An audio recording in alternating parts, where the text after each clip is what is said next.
Life Club with Tashima Jones, the podcast, brought to you by Tashima Jones Media. Keep in mind that this content is not intended to be a substitute for professional medical advice, diagnosis, or treatment. Welcome to another session of Life Club with me, Tashima Jones. Today, we are focusing on acting on the good you believe in. Too often, we read countless books, attend dozens of conferences, and sign up to way too many seminars to gain information that quite often isn't put to use.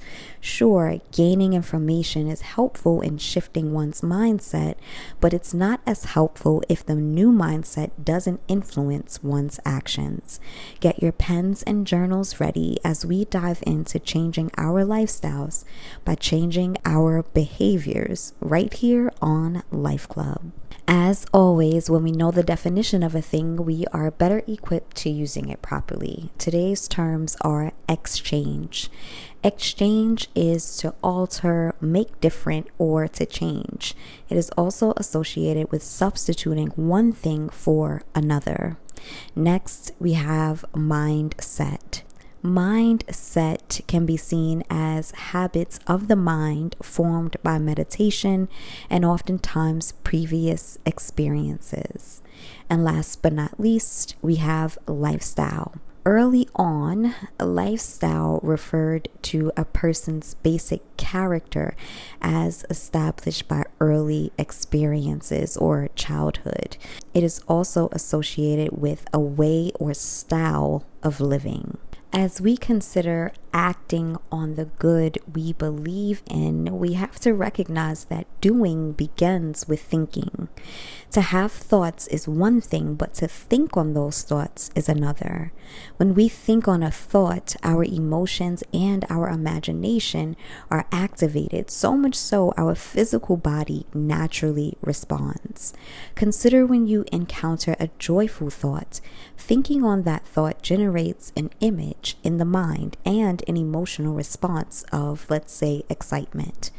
The same is true for other thoughts. No matter the object of thought, if you spend time with it long enough, it will naturally generate an image and an emotional response. You can see thinking as meditating. Now, here is where thinking becomes a mindset. Meditating on a group of thoughts associated with a particular area creates a mindset. Consider one or two thoughts you have about relationships. How long have you meditated on those thoughts? Has it been months or even years?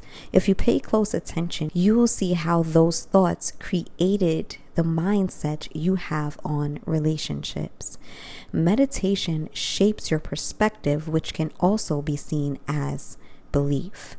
You will have a mindset for every area of your life. You have a money mindset, a relationship mindset, an identity mindset, so forth and so on. Again, a mindset is a set of thoughts that have been meditated upon until they became a belief. This is where behavior comes into the picture. Belief shapes behavior, and behavior consists of thinking, speaking, and acting. When we consider the mind, we must understand that it influences our actions first in our physical body and then throughout our physical body. For example, when we say or do something. We briefly spoke about how meditation impacts our inner world in the imagination and the emotions. Where we start to see external change is when it comes to speech and action. When people say change your mind, change your life, there is a key element missing, and that is change your mind, change your actions, change your life. The natural world functions heavily upon actions. Picking up a jar and placing it in the cabinet, planting and watering a seed and that seed sprouting, walking to the gym and physically working out, giving someone you love a hug and telling them you love them. The natural world is changed by physical actions. Actions are outward expressions of what is believed on the inside. It's about applying a changed mind by allowing it to influence your behaviors in order to see a physical or material change.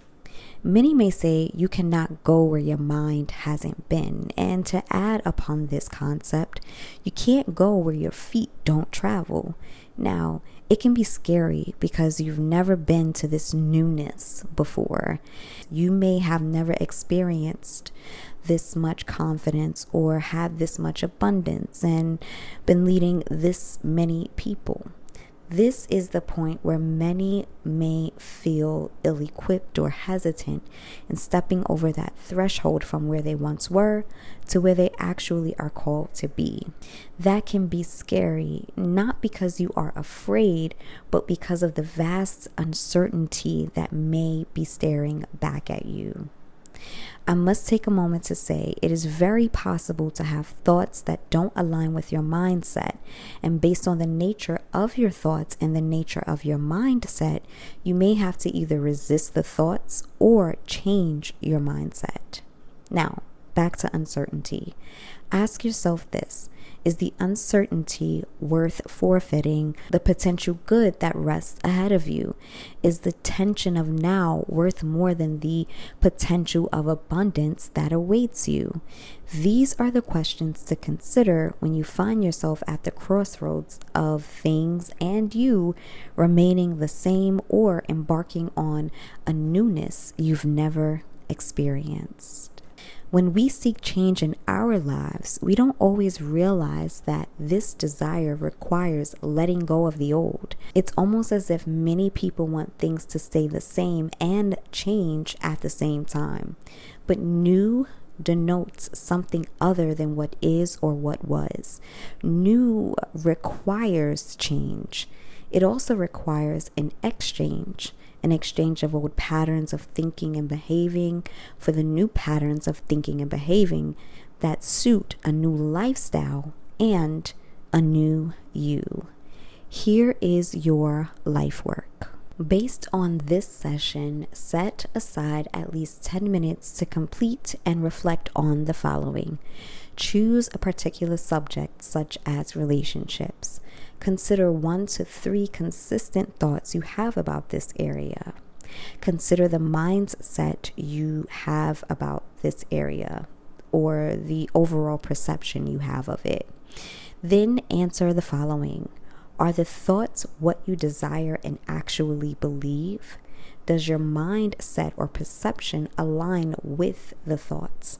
Does your behavior in speech and action align with your beliefs? Are you willing to exchange the old mindset and patterns of behavior for a new mindset and patterns of behavior that aim at the newness you seek? Be sure to journal your experience. Thank you so much for tuning in to another episode of Life Club with me, Tashima Jones. You could have been anywhere else in the world, but you were here with me, and for that, I am truly grateful. Be sure to share and subscribe to this podcast on whatever platform you are tuning in from, and find me on YouTube at Tashima Jones Media for our 1-minute meditations and other video content. You're also invited to visit tashimajones.com for life coaching sessions, books, articles, courses, and free downloads. Until next time, remember your greatness. Talk soon.